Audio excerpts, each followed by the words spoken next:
Alors déjà, bien le bonjour, le bonsoir à tout le monde. Ça fait plaisir de voir autant de monde. Donc je vais déjà commencer par me présenter. Donc je m'appelle Ruth Noémie Bendel. Je suis actuellement en fin de master de journalisme. Je suis suisse, mais j'étudie en fait à Bruxelles, à l'ULB. Et donc la question de la mode, c'est une question qui m'a beaucoup intéressée depuis que je suis plus jeune. Je me suis toujours en fait intéressée à tout ce qui était esthétique, tout ce qui était visuel, tout ce qui était mode. Et à mes 22 ans, j'ai eu un deuxième éveil féministe, on va dire, parce que le premier éveil féministe, c'était un féministe qui était très standardisé, très blanc, très... Et à mes 22 ans, j'ai eu un deuxième éveil féministe. Justement, je me suis aussi rendu compte de ma condition de femme noire en Suisse. Et par ce biais-là, en fait, j'ai commencé aussi à m'intéresser à d'autres questions qui touchaient d'autres personnes racisées. Et notamment, en m'intéressant à la question de la mode, je suis tombée justement sur le phénomène de la fast fashion et un peu ce que c'était. Donc la fast fashion, pour expliquer vite fait, c'est en fait c'est cette mode rapide, si on traduit littéralement. Et c'est un peu le système qu'utilisent par exemple les H&M, les Zara, où avec la délocalisation, ils produisent un maximum au moindre prix et du coup, ça arrive ici. Et donc, le résultat de ça, ça fait que il y a non seulement une surconsommation, une surproduction, mais aussi donc, les habits qu'on ne porte pas ou qu'on n'utilise plus. Beaucoup sont envoyés soit sur le continent asiatique, soit sur le continent africain, parce qu'en Europe, c'est beaucoup trop régularisé, donc on ne peut pas en fait on peut pas en fait décharger les habits à notre guise. Et en plus de ça, des habits qui sont donnés pour être récoltés, seuls 10% sont vraiment renvoyés dans des friperies ou quoi que ce soit. Un petit pourcentage, ils en font des chiffons. Et le reste, en fait, c'est juste pas utilisable, donc c'est jeté. Et en fait, en tombant là-dessus, je me suis rendu compte que ça touchait majoritairement donc, des femmes racisées. Et par ce biais-là, je me suis posé la question de pourquoi est-ce qu'en fait, ça ne choquait en fait personne ce qui se passait là-bas. Et en fait, en faisant le lien, je me suis beaucoup rendu compte effectivement que non seulement c'est loin de nous, mais en plus de ça, ça touche des corps racisés et souvent les corps racisés ne sont pas pris en compte. Et on a tendance justement un peu à minimiser les dangers qui arrivent à ces corps racisés-là. Et donc, par ce biais-là, je me suis intéressée à la question donc, de l'écologie. Et je me suis dit, en fait, un des moyens, je me suis dit, et j'ai remarqué qu'aussi un des moyens qui faisait, enfin, de parler d'écologie et qui attirait l'attention des gens, c'est justement de passer par le vêtement, parce qu'on est tous obligés de porter des vêtements, on est tous obligés de consommer des vêtements, et par ce biais-là, ça permet en fait justement de pouvoir un peu toucher à différentes thématiques, que ce soit l'écologie, que ce soit la question du racisme, du sexisme, enfin, toutes ces choses-là. Et donc, c'est comme ça que je suis arrivée à m'intéresser à cette thématique-là. Et donc, dans mon travail journalistique, j'y touche énormément. Là, par exemple, je suis en train de travailler sur mon travail de mémoire où je touche à la question justement de la mode de seconde main, le boom de la mode de seconde main à l'ère des réseaux sociaux et des mouvements sociaux. Et donc, justement, de voir un peu comment ça se passe et enfin, je ne vais pas aller dans les détails, mais justement pour un peu étudier un peu ce phénomène-là, parce que la question de la mode, on ne s'en rend pas souvent compte, mais la mode, en fait, elle implique énormément en fait, de choses, dont, par exemple, la notion de classe. Et je trouve que c'est hyper intéressant de pouvoir passer par des petits sujets comme ça pour pouvoir amener à des plus grosses thématiques dont on ne se serait pas en fait, rendu compte. Donc voilà, c'était une longue introduction, désolée, mais voilà. Et donc, aujourd'hui, j'ai décidé de vous parler de la question de l'appropriation culturelle et de l'écologie dans la mode. Je pense qu'à premier abord, on ne voit pas trop les liens qu'ils peuvent avoir là-dedans, mais comme dans beaucoup de choses et comme dans énormément de luttes, c'est toujours en creusant, qu'on arrive à relier en fait les choses et qu'on voit qu'en fait qu'il y a une juxtaposition. Merci beaucoup. Juxtaposition en fait des différentes luttes. Donc comme l'a dit Solène au tout début, ça va être une discussion. Donc ce que je vais faire au tout début, c'est que je vais d'abord un peu amener le contexte, histoire un peu de vous donner certains éléments. Et ensuite, comme je ne me prétends pas en fait avoir la science infuse et que j'aime bien aussi avoir l'avis d'autres personnes parce que ça enrichit toujours énormément les discussions et ça m'amène aussi à d'autres points de vue, je vais ouvrir la conversation et je vous invite très vivement à participer, à donner votre avis, à dire un peu parler d'expérience ou de quoi que ce soit. OK? OK, très bien. Donc, on va commencer par déjà la mode de manière générale. Donc, la mode de manière générale, on ne peut pas vraiment y mettre une date précise de à quel moment la mode a existé. Parce qu'on pense que la mode a existé à travers les siècles. Déjà, à l'ère préhistorique, on voyait déjà les hommes préhistoriques, eux portaient des peaux. On ne sait pas trop pourquoi, mais eux portaient des peaux. Donc, il y avait déjà c'est un peu cette question de se vêtir. Donc, la question de se vêtir, ça a toujours été quelque chose qui a été très présente dans la société, mais on ne peut pas en fait dater précisément à quel moment c'est venu. Par contre, ce qu'on peut dire, c'est que arrivé au Moyen Âge, la mode, elle a commencé à prendre une autre ampleur, où elle a eu un peu elle a fait office de distinction de classe sociale. Parce qu'on sait qu'à l'époque, c'était quand même, il y avait la cour. Dans la cour, en plus de là, il y avait toujours un peu différentes aussi classes. Donc, il y avait les rois, les reines, les princes, toutes ces choses-là. Et ensuite, il y avait ce qu'on appelait le bas peuple. Et en fait, à ce moment-là, en fait, ce qui se passe, c'est que comme la photographie n'existait pas, les gens n'avaient pas vraiment idée à quoi ressemblait, par exemple, le roi, à quoi ressemblait telle lady ou quoi que ce soit. Mais du coup, il y avait des codes qui ont été mis en place sur qui pouvait porter quoi. Selon en fait quelle classe sociale on faisait partie, on pouvait porter en fait certains matériaux, certains tissus qui étaient vraiment spécifiques afin d'être distingués de cette manière-là. Ensuite, on jump un peu plus loin. Donc, c'est à partir vraiment on va dire du 19e siècle qu'on peut parler de la mode telle qu'on la connaît aujourd'hui, parce que c'est un peu le moment où est arrivée la haute couture. Donc, tout ce qui est haute couture française, italienne et tout, c'est vraiment à ce moment-là que la haute couture, elle s'est implantée. Et c'est à ce moment-là qu'on parle vraiment de mode à proprement dit. Mais si vous faites attention, donc on parle de mode à proprement dit, toujours d'un point de vue très ethnocentré, très eurocentrique.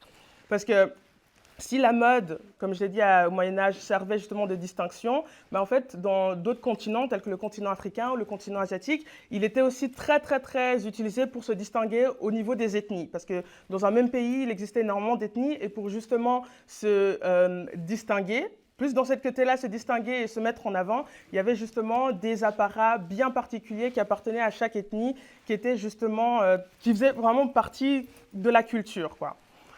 Et ce qui s'est passé, c'est que, donc, là, on va de nouveau sauter encore quelques siècles. Donc, on sait que dans les années 20, par là, est arrivée la colonisation. Et au moment de la colonisation, en fait, ce qui s'est passé, c'est que quand les colons européens sont arrivés sur le continent africain, mais aussi sur le continent asiatique ou sur le continent en Océanie, l'une des choses qui a été faite, c'était de totalement évincer les cultures existantes. Et dans cet évincement des cultures existantes, c'était aussi justement de les assimiler justement à une culture dominante, qui est la culture donc européenne, et par là venait aussi l'habillement. Donc en amenant en fait leur habillement, ils venaient en fait amener la civilisation. Okay. Et donc, dans un extrait d'une professeure d'histoire de l'art africain, Victoria L. Rovin, dans son ouvrage intitulé Colonialism, Clothing, Africa, France and the Deployment of Fashion, elle dit ceci, et je cite, « Le pays, donc la France, déployait ses plus grands efforts pour maintenir le soutien à l'entreprise coloniale au niveau national. La représentation de l'Afrique occidentale française lors de la même célébration de l'entreprise coloniale en 1931 témoigne de deux impulsions simultanées, le désir de civiliser, occidentaliser les sujets coloniaux et de s'inspirer de leurs pratiques primitives afin d'enrichir la culture française. Ces réactions paradoxales qui continuent d'influencer les interactions entre les cultures occidentales et non occidentales se voient fortement à travers les vêtements. » Donc, dans ce passage-là, elle dit vraiment effectivement que d'apporter le vêtement européen, c'était une manière aussi de les justement civiliser. Et c'est quelque chose qu'on peut encore, qu'on a pu voir à travers le temps, c'est que à cette époque-là, quand un pays ou quand un corps colonisé portait un vêtement justement dit européen, il était vu comme beaucoup plus cultivé, comme beaucoup plus civilisé. En fait, toutes ces choses-là, il y a énormément d'éléments qui passaient par le vêtement que moi j'aime bien appeler colonial. Et la raison pour laquelle, en fait, il y avait cette distinction-là, c'est que non seulement l'Occident est part du principe, parce que c'est toujours le cas, part du principe qu'elle est toujours au-dessus de tout le monde, qu'elle est toujours sur un piédestal, un pied d'avance sur tout le monde. Et comparé donc aux autres communautés. Et en plus de cela, le terme mode, en fait, on l'associe quand on parle aujourd'hui de la mode. La première chose qui va vous venir en tête, je pense pour la plupart, ça va être justement la Fashion Week, donc un peu tout ce qui est un peu mode occidentale. Et la raison pour laquelle on associe beaucoup le terme mode à la mode occidentale, c'est parce qu'il y a un cycle de changement. La mode occidentale, elle change continuellement. Il y a ces cycles des tendances, c'est vraiment un truc qui est continuellement en évolution, alors qu'on parle du principe que la mode sur le continent africain, asiatique, donc les continents des pays du sud global, comme c'est plus basé sur des traditions et qu'il n'y a pas vraiment de changement sur le temps, on ne peut pas parler vraiment de mode. On ne peut pas parler de mode parce qu'il n'y a pas ce changement continuel. Et en plus de ça, la mode occidentale est aujourd'hui considérée comme une forme d'art. Donc on part un peu, genre, la haute couture est un peu vue comme une sorte d'art. Et l'art, aujourd'hui, est toujours un peu... un objet ou un élément est considéré art au moment où il est passé par l'œil de l'homme blanc. Au moment où l'homme blanc décide, lui, d'en faire de l'art, là, ça devient de l'art. On voit aujourd'hui, par exemple, avant on parlait de l'art primitif, je crois que ça se dit aussi, mais bon, voilà, pour parler de l'art africain. Aujourd'hui, c'est devenu de l'art et c'est devenu quelque chose d'extraordinaire, alors qu'avant, on part encore du principe que c'était trop primitif, on va piller ces pays parce qu'on pense qu'en fait, eux ne savent pas s'occuper de ces choses-là. Donc, il y a toujours ce regard très, très blanc dans la question, justement, de l'art. Et comme la mode, elle rentre dedans, elle ne fait pas, justement, exception, où on va toujours voir l'art, la mode, d'un point de vue très occidental. Si vous avez des questions, si je vais trop vite, si je ne suis pas très claire, n'hésitez pas, levez la main, il n'y a pas de problème. Et donc j'ai dit, donc il y avait cette question de voir la mode non occidentale comme quelque chose d'inchangé, comme quelque chose de pas assez justement tendanciel, si on peut dire comme ça. Et aussi, en fait, il a été perçu pendant très longtemps que le vêtement, par exemple, africain était quelque chose de pas très réfléchi. Parce que comme c'est quelque chose de traditionnel qui est basé sur justement une pratique ancestrale, une pratique ethnique très spécifique, l'Occident pensait que justement, il n'y avait pas en fait de réflexion approfondie, poussée derrière, ce qui ne permettait pas justement à apporter une sorte de tendancité dans l'élément, dans cette mode-là. Et donc, je l'ai dit aussi au tout début, donc encore aujourd'hui, le vêtement européen, occidental, dans les pays justement colonisés, a encore cette connotation d'être bien éduqué, d'influence, et toutes ces choses-là. Et qu'aujourd'hui, du coup, beaucoup de pays vont justement plus se tourner vers cette mode justement européenne plus qu'autre chose, au détriment de leur mode justement traditionnelle, pour rentrer en fait dans les codes occidentaux et espérer en fait un certain succès dans la société. En fait, ça m'amène à la question d'aujourd'hui, où en fait, aujourd'hui, la question du vêtement, c'est quand même quelque chose d'assez important. Le vêtement, c'est un élément c'est la première chose qu'on voit souvent, la manière dont on se vêtit donne certaines informations. Et aujourd'hui, le vêtement, comme toujours, il donne aussi des informations sur sa classe sociale. Et c'est là que va arriver la question de l'appropriation culturelle. Donc moi, je le prends qu'à partir de ce que je connais. Donc, on va dire, je suis une milléniale, hein, je suis de 94. Donc, je pourrais prendre plutôt à partir du moment où je me suis intéressée à la question de la mode jusqu'à aujourd'hui. Et moi, je vais me situer en Occident, parce que je ne peux pas trop dire ce qui se passe là-bas. Donc, je vais me situer sur ce que je connais. Et donc, en fait, ce qui se passe actuellement, comme la mode, c'est quelque chose de très cyclique et de très tendanciel, on est en train de revenir un peu dans cette mode qu'on appelle Y2K, donc mode des années 2000, des années 90. Toutes ces choses-là est en train de faire un peu un comeback assez fort dans la scène de tous les jours. Et en fait, si on fait très attention à cette mode des années 90, des années 2000, il y a un élément qu'on remarque beaucoup, c'est qu'il y a des éléments qui sont devenus super tendances, qui auparavant étaient considérés comme trop ringards, ou en tout cas comme, qui montraient trop qu'une personne faisait partie, par exemple, d'une classe populaire. Par exemple, l'un des exemples que j'aime bien donner aujourd'hui, parce que moi, c'est quelque chose qui, encore aujourd'hui, c'est la question du training. Aujourd'hui, le training, c'est devenu, en fait, un élément de mode. Aujourd'hui, porter un training dans la rue, il n'y a plus aucun problème, aucun souci. Alors qu'il y a encore quelques années, porter un training, c'était vraiment considéré comme quelque chose de très populaire. Enfin, on associait ça à la racaille. Porter le training, c'était à la racaille. Et on sait très bien toute la connotation qu'il y a derrière aussi à la question de la racaille. Il y a aussi toute cette question justement de pas éduquer, de classe populaire, beaucoup d'enfants d'immigrés, des choses comme ça. Et les grandes maisons de couture se sont appropriées cet élément-là. Et aujourd'hui, c'est devenu wow. Aujourd'hui, c'est devenu quelque chose d'assez. Et je ne sais pas si vous vous rappelez de cette histoire. Il y a quelques années, en Suisse, il y avait, je crois que c'était un Albanais qui s'est vu refuser la nationalité suisse parce qu'il portait un training. Voilà, parce qu'il portait il portait trop de training.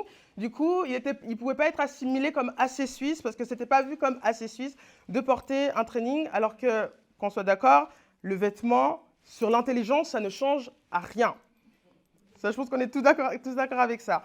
Mais donc, aujourd'hui, on voit justement cette tendance des années 2000, des années 90 qui fait surface, et ça a amené à énormément un peu de re-questionnement sur la question de la mode. De se demander en fait à qui bénéficie vraiment cette mode et pourquoi est-ce qu'on va maintenant parler de mode, de tendance, quand le groupe dominant, okay, donc classe bourgeoise blanche, s'approprie en fait les codes qu'on appelle ça, des codes qui faisaient partie d'une classe populaire, enfin d'une classe plus basse. Et donc toute cette question d'appropriation culturelle liée à la mode, elle prend quand même énormément d'ampleur parce que la mode, ça a quand même un impact assez fort dans notre société. On en entend toujours parler, on la voit partout. Et donc, ça a amené justement à pas mal de backlash où, par exemple, là, je parle non seulement des vêtements. Donc, par exemple, là, je vais aller aux États-Unis. Dans les années 80, donc, tout ce qui était mode hip-hop, rap et tout, c'était quelque chose d'assez commun.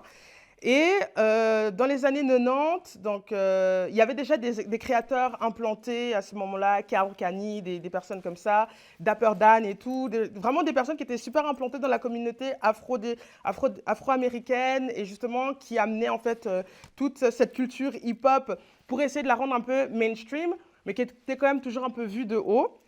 Et ensuite, arrivé dans les années 90, Tommy Hilfiger. Tommy Hilfiger est arrivé avec justement cette un peu je ne sais pas si on pourrait dire avant-gardiste, mais on considérait beaucoup en fait sa venue et en tout cas le style qu'il apportait comme quelque chose d'assez frais, très jeune, très hip-hop, très ci, très ça. Enfin, c'était placardé partout. Il y a eu énormément de célébrités qui ont posé pour Tommy Hilfiger. Il s'est vraiment fait un nom grâce à la culture hip-hop. Et donc, on lui a beaucoup mis cette étiquette-là d'avoir apporté la culture hip-hop au mainstream, sans penser qu'en fait, avant lui, il y a eu d'autres personnes, et il y avait une personne hyper influente qui s'appelle Karl Kani. Karl Kani, donc, c'est un designer afro-américain afro-latino, parce qu'il se définit comme ça, afro-latino, qui vient du Bronx, je crois, à New York, et qui justement, comme il a grandi dans cette vibe très hip-hop et tout, il s'est beaucoup inspiré de ce qu'il voyait. Et lui, ce qu'il a voulu faire, justement, c'était de rendre les choses un peu plus accessibles, de non seulement s'inspirer de la mode, mais de s'inspirer de la mode en incluant en fait des éléments, justement, d'afro-américanité dans ses collections. Donc, c'était vraiment cette question de, justement, hip-hop, baggy, toutes ces choses-là. Et lui, il l'a fait avant Tommy Hilfiger, mais en fait, il a même pas eu le succès escompté, puisque justement, c'était considéré comme trop ghetto. À ce moment-là, c'était considéré comme trop ghetto. Quelques années plus tard, Tommy Hilfiger, donc je vais pas stipuler que Tommy Hilfiger, voilà, a volé les idées ou quoi que ce soit, mais il s'est clairement fortement inspiré de cette mouvance-là. En profitant aussi d'avoir des célébrités qui montaient comme Aaliyah et des choses comme ça pour vraiment encore pousser cette tendance-là. Et donc à partir déjà de ce moment-là, à ce moment-là, on ne remettait pas trop en question l'appropriation culturelle, ce n'était pas des discussions qui se faisaient, elles se faisaient, mais c'était vraiment des niches, qui vraiment dénonçaient ces choses-là. Et ensuite, à côté, on avait Dapper Dan. Dapper Dan, lui aussi vient de New York.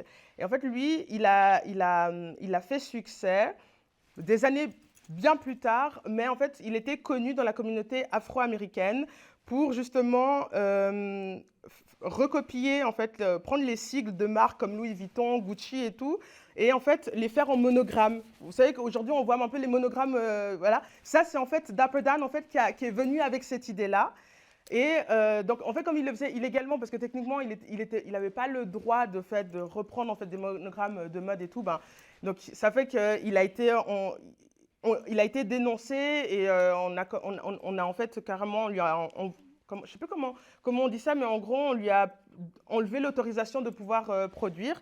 Donc pendant des années, il a été de nouveau mis dans l'ombre. Mais au moment, justement, je vous parle un peu de l'époque de Tupac, B.I.G., des choses comme ça, c'était vraiment très, très connu. On voyait vraiment ces grosses stars du rap porter vraiment ces vêtements avec ces monogrammes Gucci, Louis Vuitton, Chanel et ces choses-là.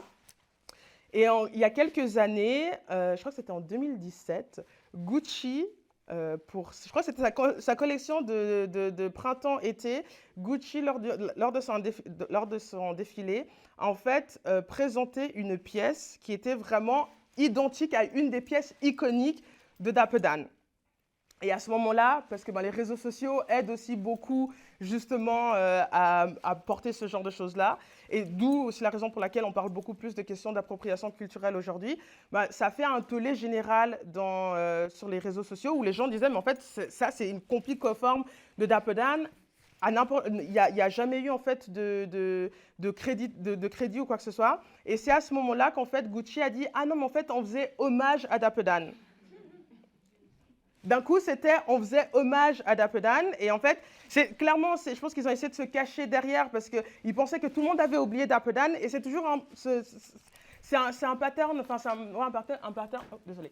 C'est un pattern qui est très commun où on pense justement que beaucoup, quand on parle de designers afrodescendants qu'on ne revoit plus depuis un moment, on pense qu'ils sont mis dans les oubliettes et que du coup, on peut pomper leurs idées, que ça peut revenir à la mode sans que personne ne dise rien. En fait, les gens oublient que la communauté afro-américaine, au niveau de la mode, depuis des années, elle a quand même été assez implantée.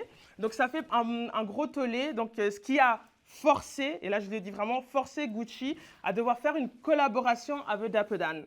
Donc aujourd'hui, ils collaborent avec Dapper Dan et tout. Aujourd'hui, ils le créditent. Aujourd'hui, ils reconnaissent effectivement qu'il a fortement inspiré justement la marque Gucci avec cette question de monogramme. Mais dans la mode, il n'y a pas que la question du vêtement qui fait pas mal de tollé. Il y a aussi la question, par exemple, du cheveu. Et ça, c'est quelque chose... Je pense que quand on parle d'appropriation culturelle, on parle beaucoup du cheveu. Et moi, je trouve que c'est hyper important de pointer du doigt en fait ces éléments-là, et particulièrement dans la mode, parce que la mode a un tel impact qu'en fait, c'est un peu la mode nous dicte un peu ce qu'on peut faire, ce qu'on ne peut pas faire, ce qui est tendance, ce qui est bien aujourd'hui, ce qui n'est pas bien. Enfin, bref. Et donc, tout le monde connaît Marc Jacobs. Marc Jacobs, je pense que ce célèbre designer aussi new-yorkais.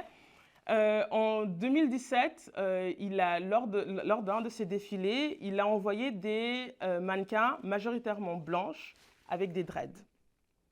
Voilà. Et ça fait un énorme tollé. Lui a essayé de se défendre en disant liberté d'expression, liberté je sais pas quoi, pour un peu expliquer qu'en fait, il pouvait un peu faire ce qu'il voulait, que c'était plus un partage de culture qu'autre chose. Mais ce que Marc Jacobs, il n'a pas trop bien compris, c'est qu'encore aujourd'hui, les cheveux des personnes afrodescendantes, et particulièrement des femmes noires, ça reste encore un sujet qui est très vif. Et aujourd'hui, par exemple, de porter ses cheveux naturels, c'est quand même assez récent. Et donc, on ne peut pas en fait décider de s'approprier d'une chose, plus particulièrement des locks, en sachant aussi toute la connotation qu'ont derrière les locks, pour en faire en fait un élément de tendance.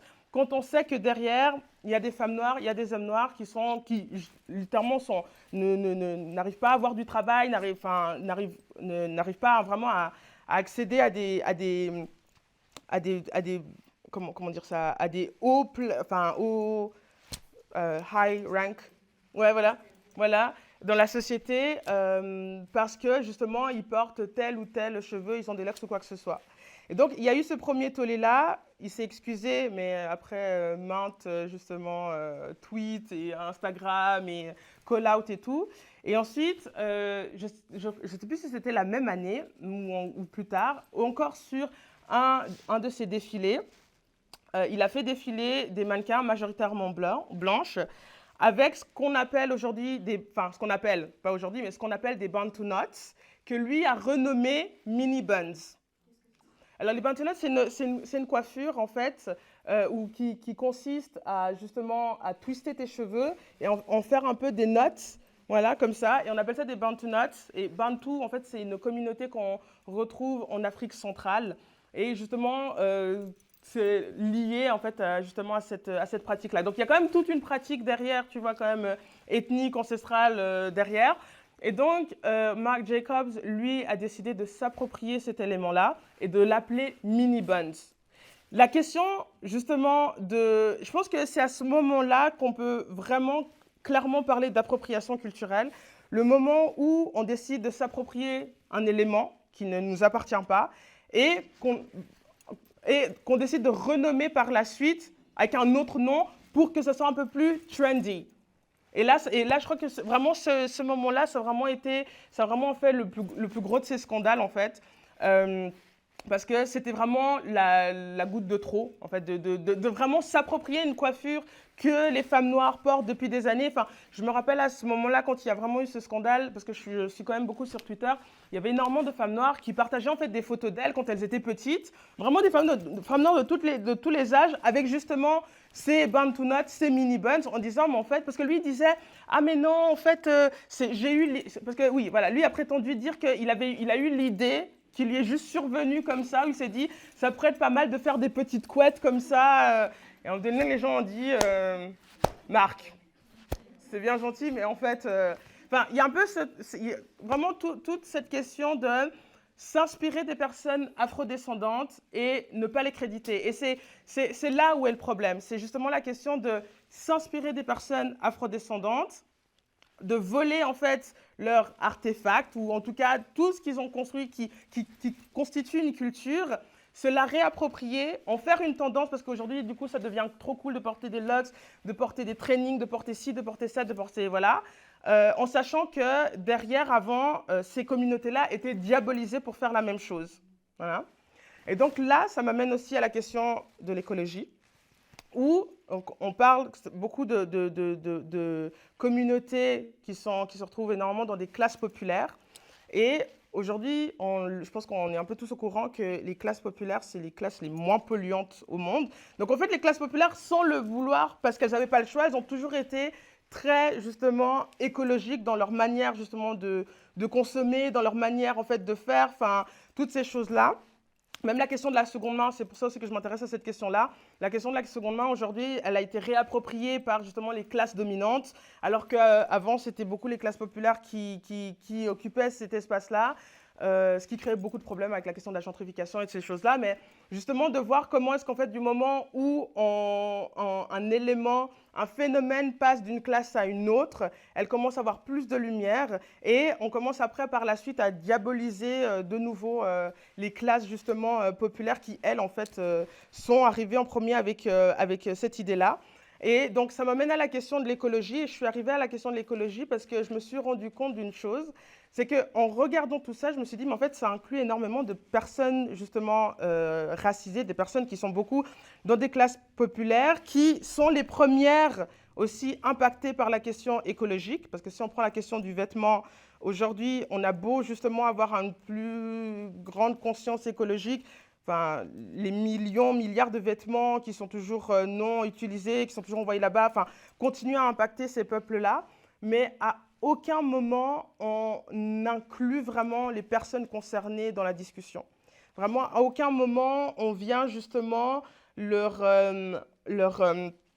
je sais pas, enfin, même pas forcément les créditer, parce qu'aujourd'hui, si je reprends la question de la seconde main, aujourd'hui, la mode de seconde main, c'est une mode de consommer des vêtements qui ont déjà été portés, que ce soit de la famille ou je ne sais quoi. C'est un mode qui a toujours été fait, et c'est le mode aussi le plus éthique et le plus, justement, éco-friendly à faire, mais à aucun moment où, justement, les personnes de classe populaire, les personnes racisées étaient forcées à le faire, à aucun moment on les a applaudis en disant « Ah, mais c'est bien, bravo !»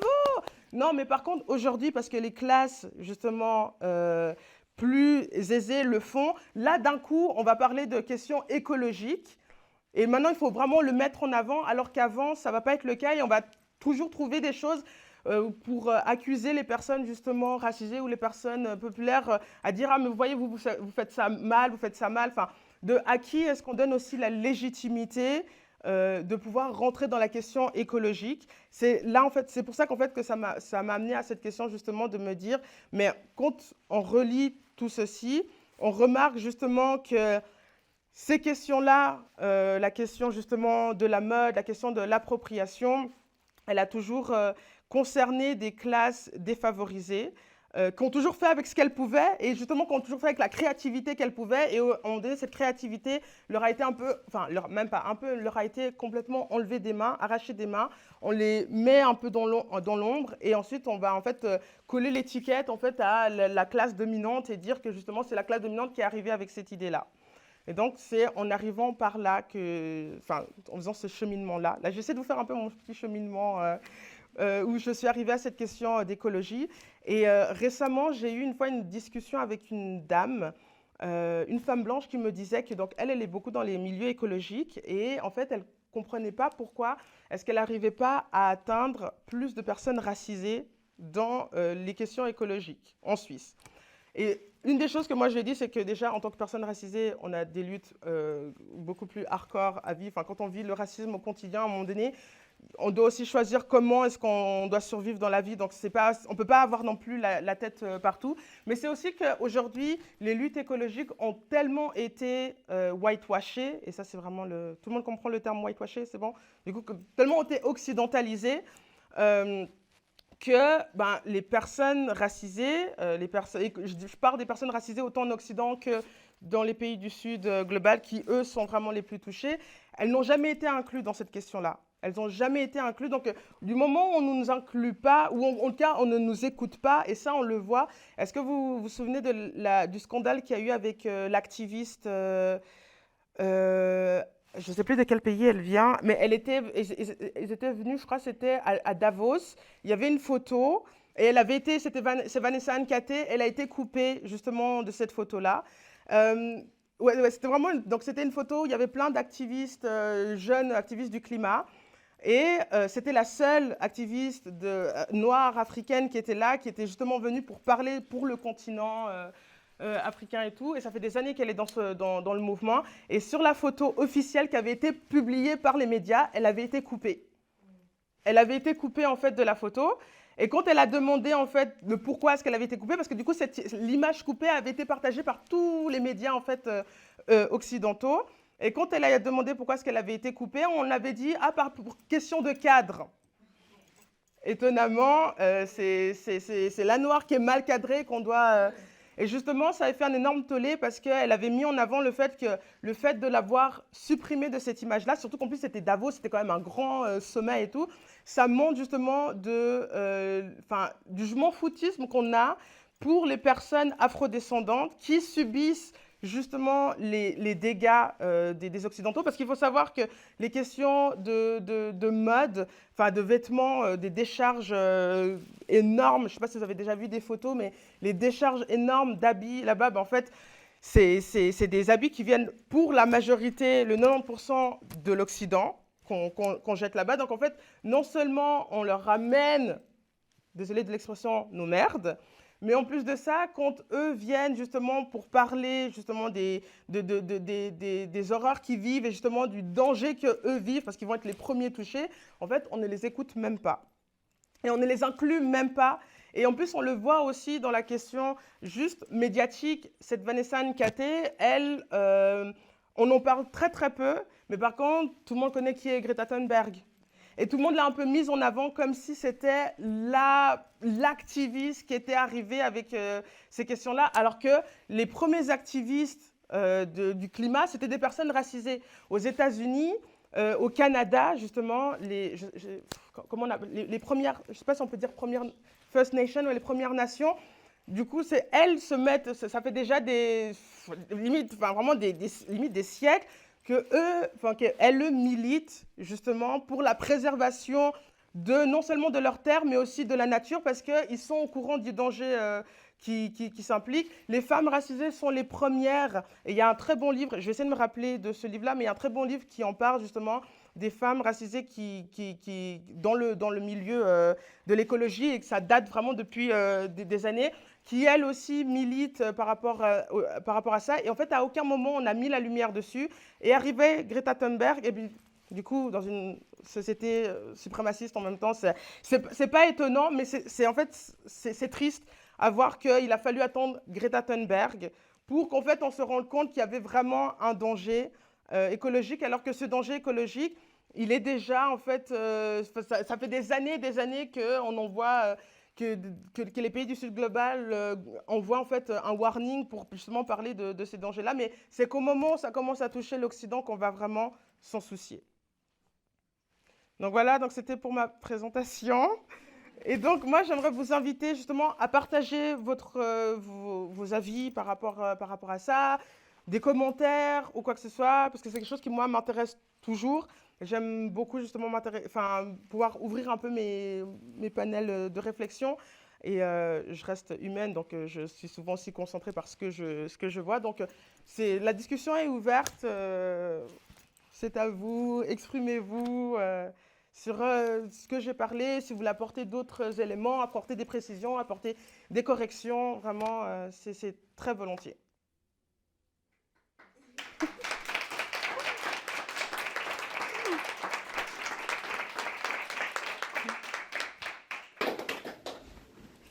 Il ne faut pas avoir peur. Hein.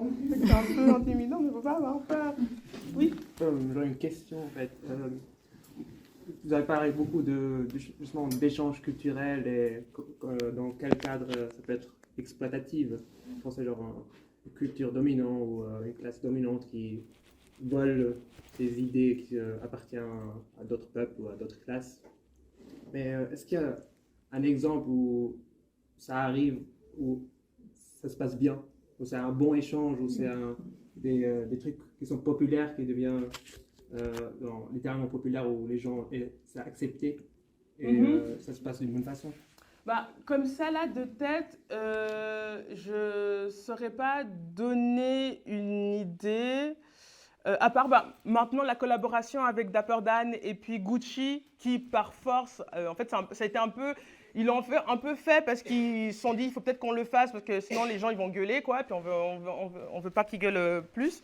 Du coup, c'est plus vraiment quand il y a vraiment tout un processus de, justement, on va vers la personne, on n'essaie pas de venir juste piquer l'idée et de se l'approprier, mais on travaille ensemble.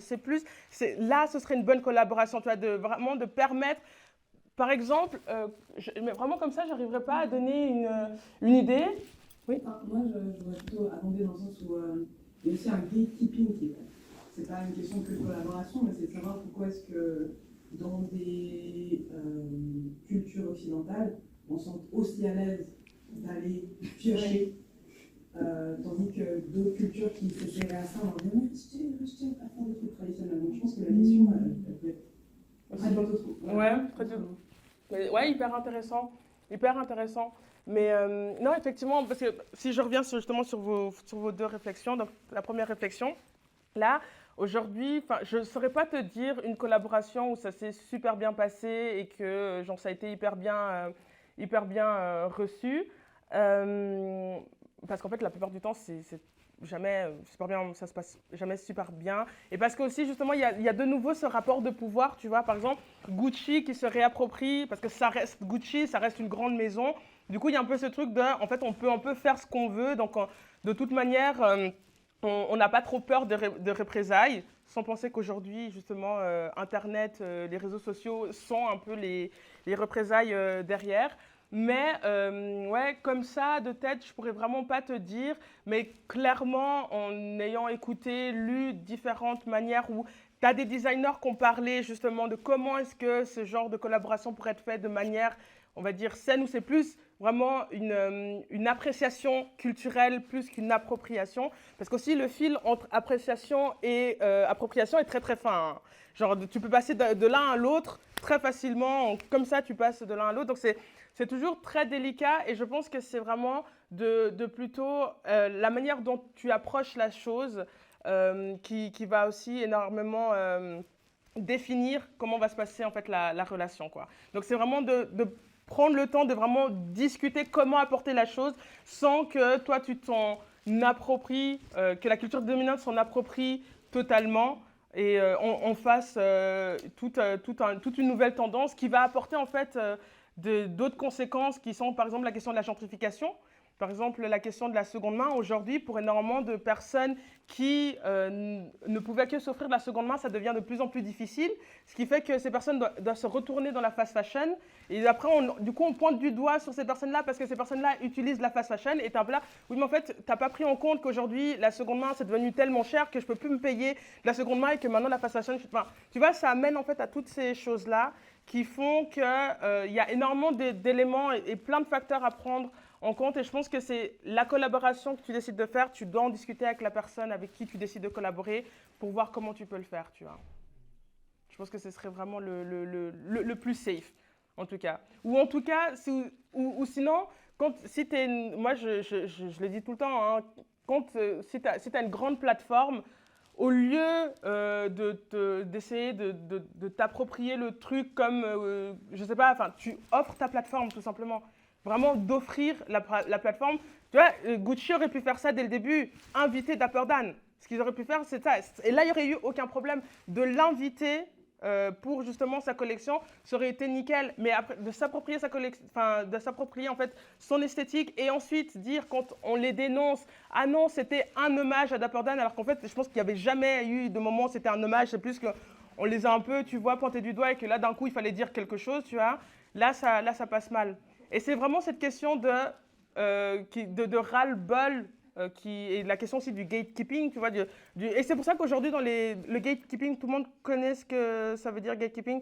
En gros, le gatekeeping, c'est quand, sans traduit de l'anglais, c'est de garder les portes. C'est-à-dire, c'est prendre un élément ou un phénomène et de décider de le garder pour sa communauté sans la partager, en fait. Et aujourd'hui, les communautés beaucoup afro-américaines, quand il y a justement des éléments d'appropriation culturelle, elles vont beaucoup parler de gatekeeping, que c'est peut-être le moment de gatekeep, de maintenir des frontières sur certains éléments de notre culture, parce que en fait, on en a marre qu'on se les approprie, qu'on n'ait jamais le crédit, et qu'après, en fait, le truc, c'est que les gens qui se font de l'argent dessus, c'est pas les communautés qui sont arrivées avec l'idée, ça va être en fait les personnes les plus privilégiées, et ça commence justement à créer certaines tensions. Donc, c'est vraiment ça la question du gatekeeping.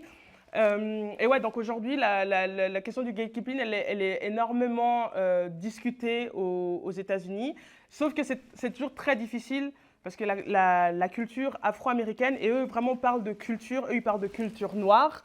La culture noire aux États-Unis a un tel impact parce qu'ils sont dans le divertissement, ils sont vraiment partout, qu'aujourd'hui, de gatekeep, ça devient très difficile, et d'autant plus que les États-Unis, quand ils voient que ça marche quelque part, il y a toujours quelqu'un qui va essayer d'en faire quelque chose, et clairement, les personnes les plus privilégiées, elles vont avoir plus de chances que d'autres. Du coup, ça fait que ça rend la situation un peu compliquée. Mais ouais, je pense que la question du gatekeeping, c'est aussi très intéressant parce que, comme tu le dis, les Blancs peuvent plus facilement gatekeep certaines choses que les personnes racisées. Et parce que je pense qu'il y a aussi ce rapport de pouvoir qui se joue beaucoup. Et dans tous ces éléments, il y a toujours un rapport de pouvoir qui se joue beaucoup, de qui a la légitimité de quoi. Vraiment, il y a toujours cette question de qui a la légitimité de quoi. Pourquoi est-ce que telle personne a la légitimité de telle chose ou de telle chose? Mais parce que l'Occident s'est toujours cru légitime de pouvoir prendre certains éléments parce que pour elle pense qu'en retour, elle apporte la civilisation. Non, c'est con, mais c'est toujours en fait un jeu comme ça où en fait l'Occident va toujours essayer de se justifier en disant « mais on vous apporte la civilisation ». Et au final, c'est de définir qu'est-ce que c'est la civilisation. Parce que les civilisations, déjà, il n'y en a pas une, il y en a plusieurs. Et en plus de ça, à quel moment on peut se prétendre avoir la meilleure civilisation juste parce qu'on avait des armes? Non, parce que c'était ça. L'Occident, c'était ça. Ça s'est vraiment passé un peu, ça s'est beaucoup basé sur ça. Donc, au bout d'un moment, il y a vraiment cette question de où est le rapport de pouvoir, qui a les armes, qui a les outils, à qui on donne les accès, est aussi super important. Je vois qu'il y a une question aussi là-bas. Oui, déjà, bravo pour votre discours.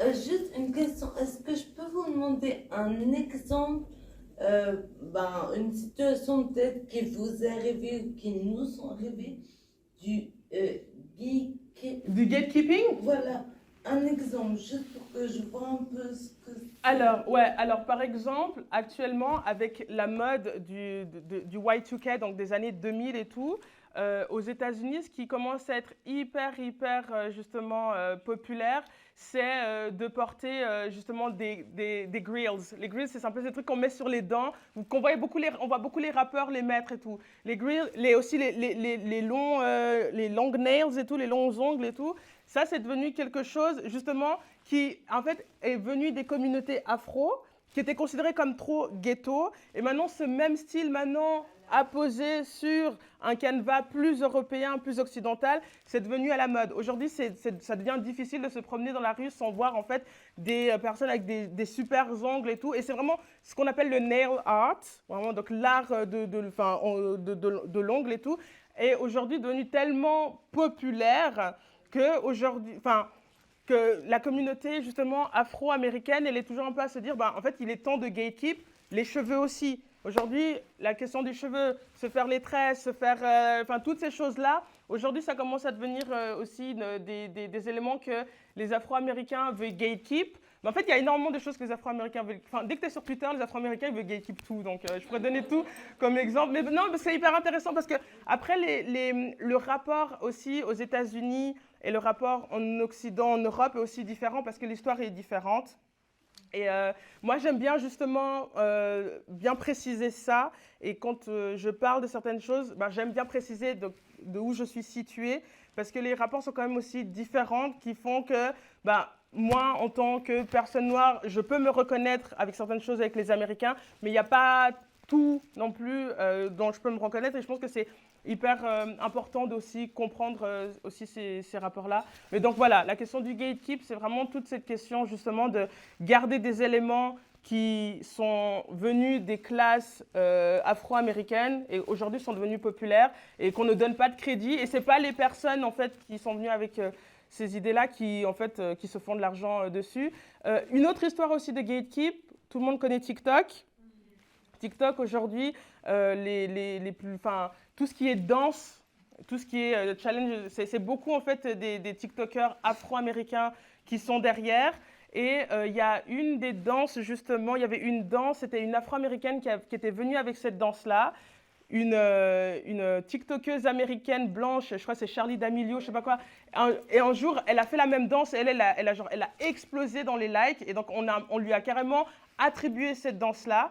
Ce qui fait que celle qui faisait vraiment, qui avait vraiment créé cette danse-là, en fait, elle n'avait juste pas été mentionnée, rien. Alors que Charli D'Amelio et tout se faisait de la thune grâce à ça.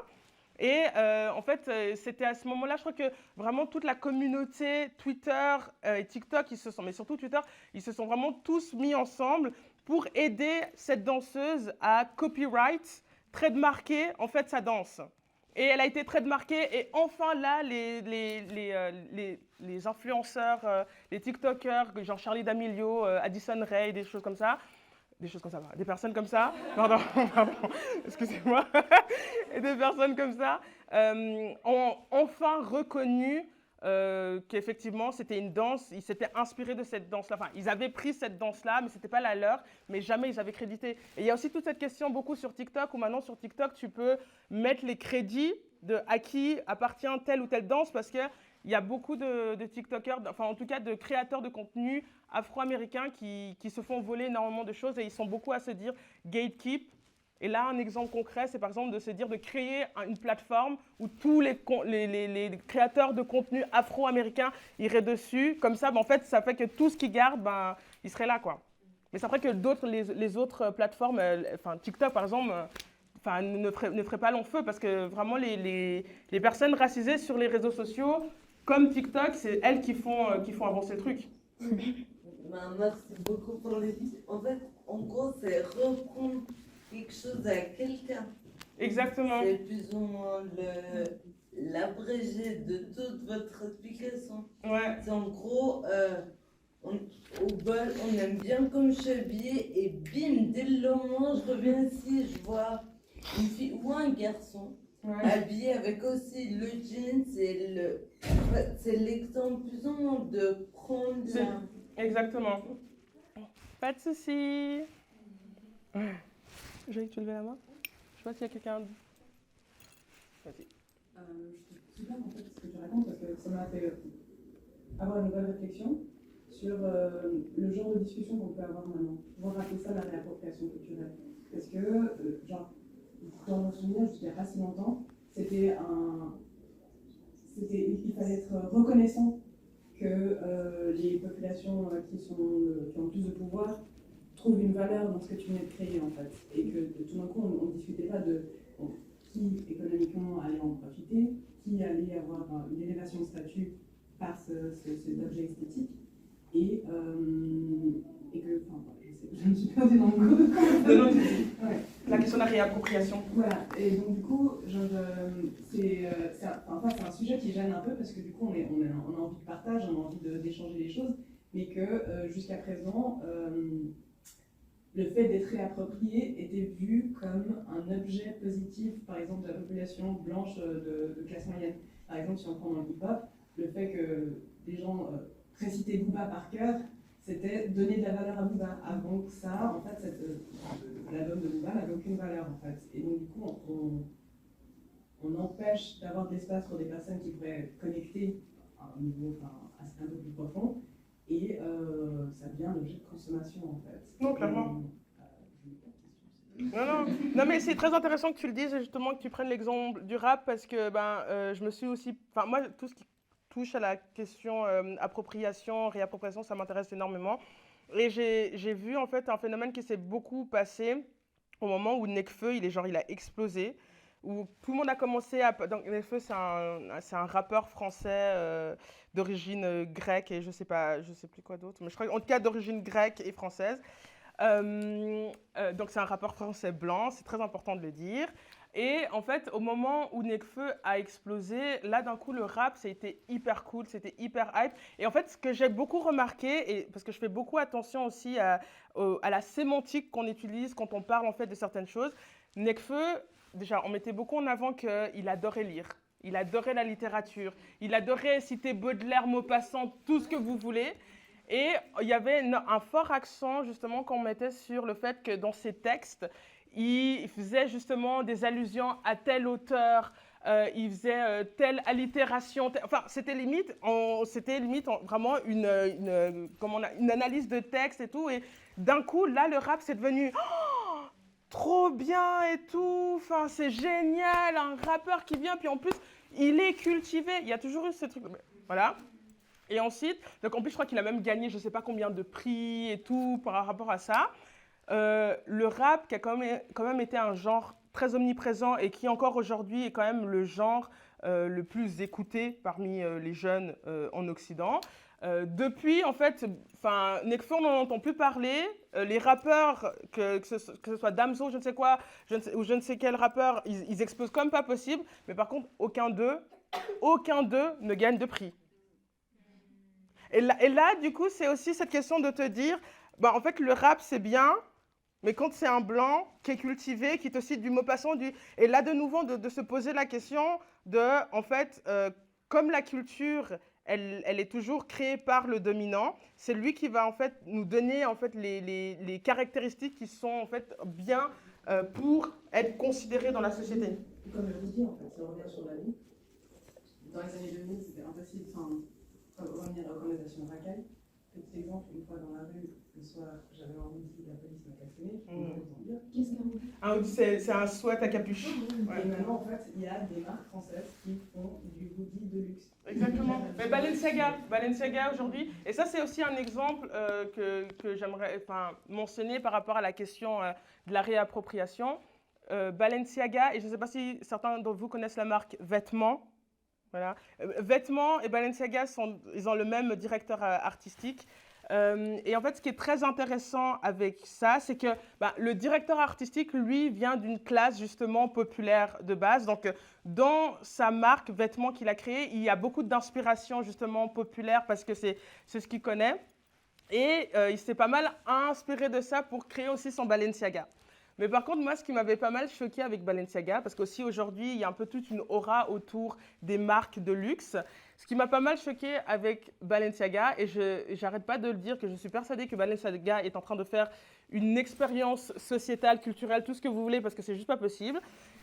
Vous voyez ces vestes des boueurs on voit les éboueurs emporter et tout, ces vestes fluorescentes et tout. Balenciaga vous la vend la même, mais attendez, à 3000 balles. Non, à 3000 balles. Balenciaga va te vendre des bottes en caoutchouc à 500 balles. Ces mêmes bottes qu'en fait, tu vois, c'est plus une question de, tu vois, maintenant, ils s'approprient justement. Après là, c'est aussi une question de savoir est-ce qu'ils s'approprient vraiment ou est-ce que justement ils s'inspirent.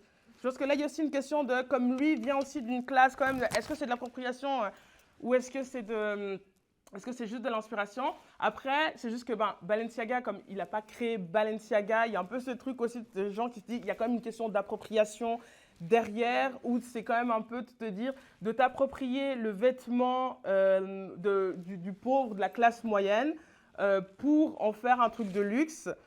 Enfin, c'est ça que moi je dis, moi j'ai un peu l'impression que c'est pour voir qui est prêt à payer autant pour un truc que tu peux aller chercher dans un magasin spécialisé, qui va être de très bonne qualité, que tu peux avoir pour 3 fois moins le prix. Bref, mais il y a vraiment justement un peu les hoodies Balenciaga qui vont aussi coûter hyper cher. Et clairement, aujourd'hui, c'est devenu la mode. Enfin, genre, je crois qu'en plus, Balenciaga a fait un hoodie où c'est marqué dessus « gay ». Et je l'ai vu partout, ce hoodie. C'est un hoodie rose et tout, c'est marqué « gay » dessus. Je l'ai vu partout et c'est vraiment devenu un truc hyper tendance. Et effectivement, si tu fais le parallèle, par exemple, avec comment les hommes noirs sont vus avec justement des hoodies, ou n'importe quel noir est vu avec un hoodie, parce qu'il est perçu comme justement menaçant, c'est vrai que c'est là que tu te dis en fait à qui... Oui.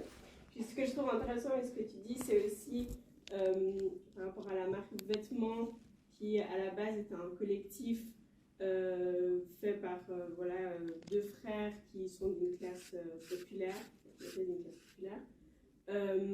qui en fait tout leur concept était basé sur les archétypes en fait.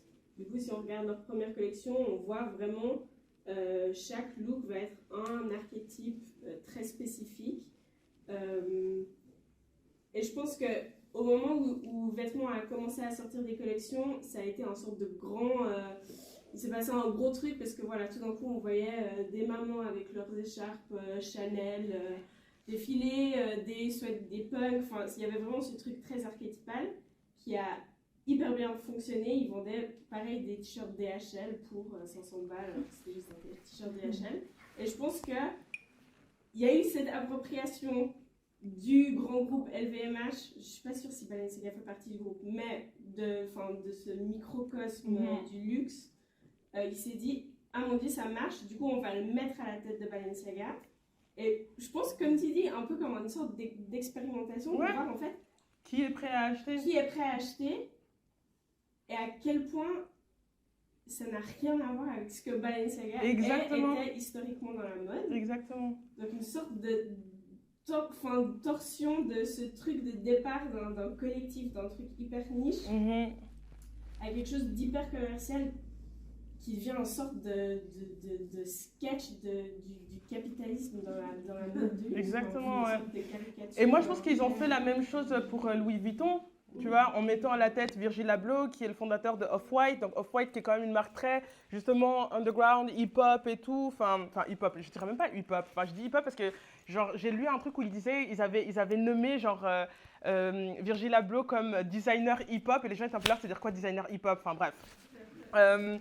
Mais du coup, il y avait justement, donc, Off-White, si vous regardez, Off-White, clairement, il y a des inspirations, j'aime pas ce terme-là, mais urbaines, voilà. Mais parce que Virgil Abloh, lui, il a vraiment grandi là-dedans. Puis en plus de ça, il est architecte, il est designer, enfin, il est plein de choses. Donc sa marque est vraiment une inspiration d'énormément de choses. Et il a été mis à la tête de Louis Vuitton, et ça a genre trop bien marché parce qu'aujourd'hui Louis Vuitton c'est devenu une des marques comme Balenciaga, une des marques les plus prisées et tout, et il a apporté un peu cet air de fraîcheur où il a un peu apporté, tu vois, cette vibe très justement, de nouveau j'aime pas ce terme, mais urbaine à Louis Vuitton, qui en fait n'était pas ça du tout. Enfin, quand tu penses Louis Vuitton, tu vas plutôt penser, déjà tu penses les mâles. Et quand tu penses au niveau vêtements, tu vas plutôt penser vraiment ces coupes très haute couture, un peu à la Hermès et des choses comme ça. Et en fait, c'est devenu complètement autre chose. Et je pense qu'on arrive dans le monde de la mode à cet élément-là où on essaye justement de se réapproprier les codes de pauvres. Et en plus, il y a un terme pour ça. On appelle ça la néo-pauvreté. Voilà, on appelle ça, c'est le style de la néo-pauvreté, où tu vas t'inspirer en fait du style du pauvre et tu vas en faire un truc justement de luxe, et tu vas le vendre 500 balles, 1000 balles, 3000 balles et tout, alors qu'en fait c'est même pas ta clientèle de base. Pour justement, c'est devenu tellement la mode, tellement la niche cette esthétique-là, que maintenant la haute couture, elle essaye de suivre, quoi. Enfin, ça reste la mode, donc la mode, elle doit rester toujours un peu genre à jour. Donc tu vas regarder un peu ce qui se passe et tout, pour voir ce qui va marcher et tout, et tu vas essayer de suivre le mouvement. Ouais, ce qui est intéressant, c'est que c'est ce qu'ils vendent. C'est ce qu'ils vendent. C'est ce qu'ils vendent, parce que, venant d'un milieu de mode, entouré de beaucoup de personnes qui font de la mode, les designers avec beaucoup de succès comme Virgil Abloh, à la base, on dit mais c'est qui ce type? On veut pas de lui. On dit mais c'est qui? Il a pas fait d'école de mode, il a pas fait tout ça. Tout ça pour retourner leur veste plus tard quand on voit que ça vend. En fait. Exactement. Au lieu de respecter la personne pour ce qu'elle est et toutes les choses qu'elle a amenées dans différents milieux culturels. Ouais, non, mais ça revient toujours à cette question justement de voir comment est-ce que justement la culture hip-hop, qui est quand même une culture très très noire, quand même, le hip-hop est parti de là, que ce soit la culture hip-hop, la culture rap, toutes un peu ces cultures qui ont toujours un peu été vues de haut pendant très longtemps. Aujourd'hui, en fait, c'est devenu le truc à la mode. Donc maintenant, tout le monde va essayer de se tourner là-dessus. Tout le monde va essayer justement de pouvoir avoir une main mise dessus parce qu'il y a moyen de se faire du profit. Mais du coup, il y a moyen de se faire du profit maintenant. Quand on pourra plus se faire du profit maintenant parce que ça va passer sur autre chose, de nouveau, ça va retomber dans les oubliettes. De nouveau, ça va être... on n'espère pas, parce que je pense que le monde va assez mal comme ça. Mais il y a toujours effectivement cette question de, quand on s'approprie des éléments, mais jusqu'à quand?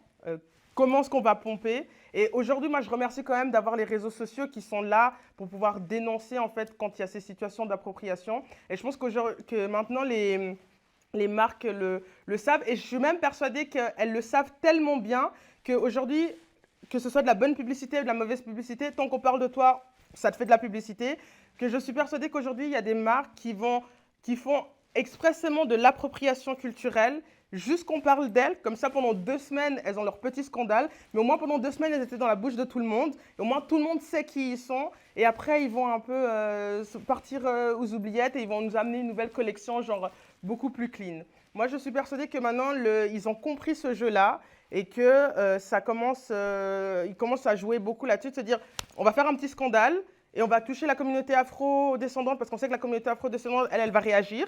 Donc on va la toucher, elle, comme ça elle réagit, tout le monde va parler de nous. Et c'est là qu'on voit aussi l'influence que les communautés afro-descendantes, elles ont. Parce que si, en fait, on commence à faire un peu ce petit jeu, parce qu'on sait que sur les réseaux sociaux, c'est la communauté qui va vraiment le plus s'insurger, et du coup, ça fait que tout le monde va en parler, c'est qu'on sait que cette communauté, elle est juste tellement influente que si nous, on veut se mettre sur le devant de la scène, ben en fait, il faut qu'on passe par elle. Mais par contre, on va essayer de trouver de passer par elle sans qu'on les implique pleinement.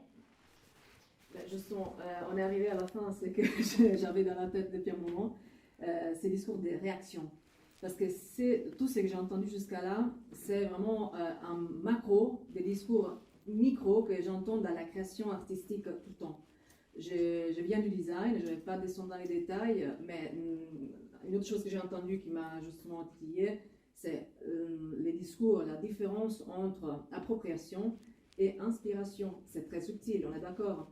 Qui travaille dans l'art, dans le design, donc art finaliser une production, c'est très bien qu'on va quand même capter à droite à gauche, toujours. On copie depuis tout le temps et on copie. Et je dis on, c'est un on très large, hein, depuis des années.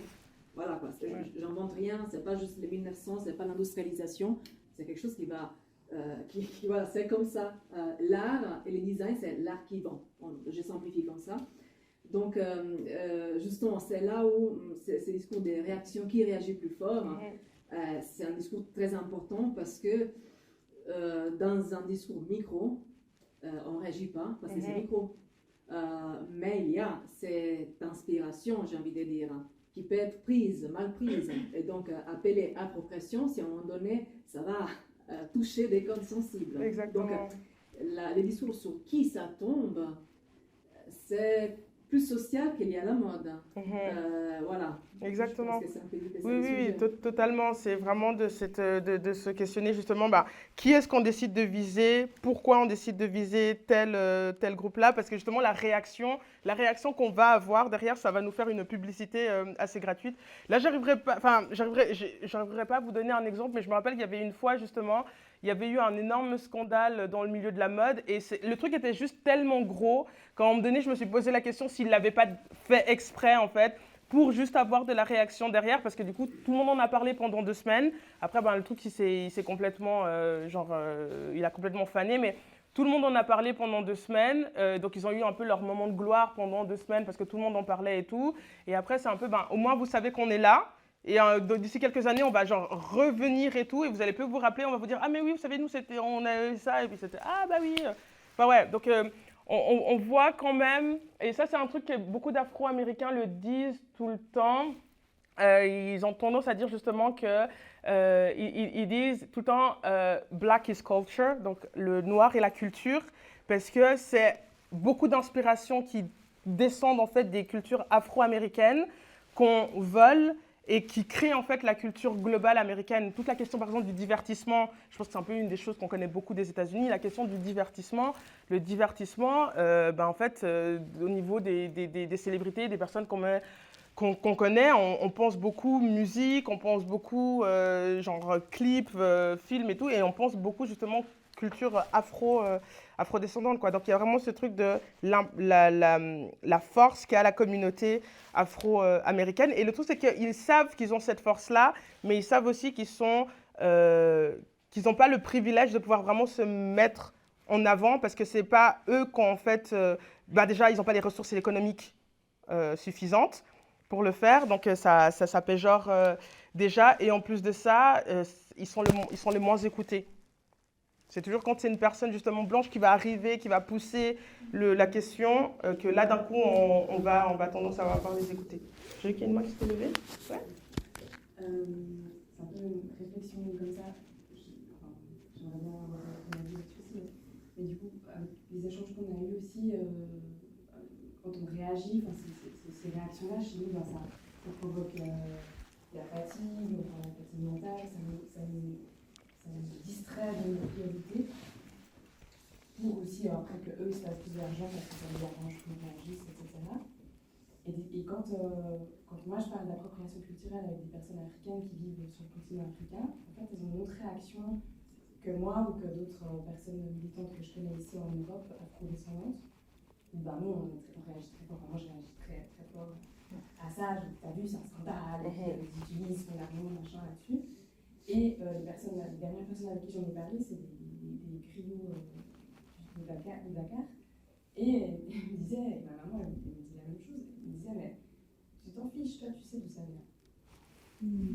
Et j'étais là, oui, mais. Et elle dit, mais non, toi, tu sais d'où ça vient, tu sais ce que ça veut dire, tu sais pourquoi ça a été inventé. Voilà, fais ton chemin. Puis moi, je ne peux pas à entendre ça, j'avoue, parce que j'étais, mais non, c'est un scandale, tout ça. Et je comprends aussi qu'on n'avait pas le même avis, parce que moi, je suis née, j'ai grandi ici, et qu'eux, ils ont une vision des choses et tout. Mais là, quand j'entends aussi ce que vous avez dit maintenant aux échanges, je commence vraiment à me dire, mais ouais, en fait, peut-être, je sais pas, est-ce qu'il faut ne pas réagir en même temps, il y a quand même. Mais en fait, je sais pas si quelqu'un veut réagir par rapport à ça.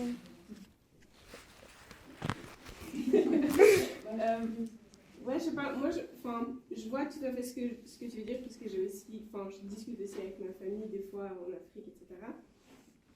Je pense que ça vient aussi du point de vue de, comme tu dis, toi tu as grandi ici, on a vécu aussi des choses étant ici, étant peut-être la seule fille afrodescendante de ton école, peut-être que tu as vécu des choses aussi qui font que tu vas réagir plus fort parce que tu as vécu des choses que peut-être eux ont pas vécu de la même manière, mais qui t'ont impacté d'une manière où tu dis, en fait, ça m'impacte quand même très fort parce que j'ai vécu quelque chose personnellement qui a fait que j'ai eu honte de ces choses auparavant ou des choses comme ça. Alors effectivement, quand tu as dit ce que ta mère a dit, pour moi, c'est tellement des paroles sages qu'on aimerait tous tellement pouvoir appliquer ces choses. Et après, je me suis dit, mais par exemple,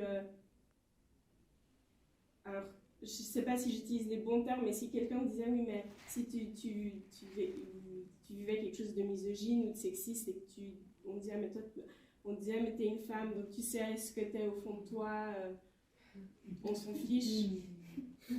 Ce serait pas possible parce que t'as vécu tellement de choses qui font que t'as cette réaction qui est en fait tellement, je sais pas, viscérale, interne, je sais pas comment l'expliquer. Ça me fait penser à ça. Il y a aussi une asymétrie.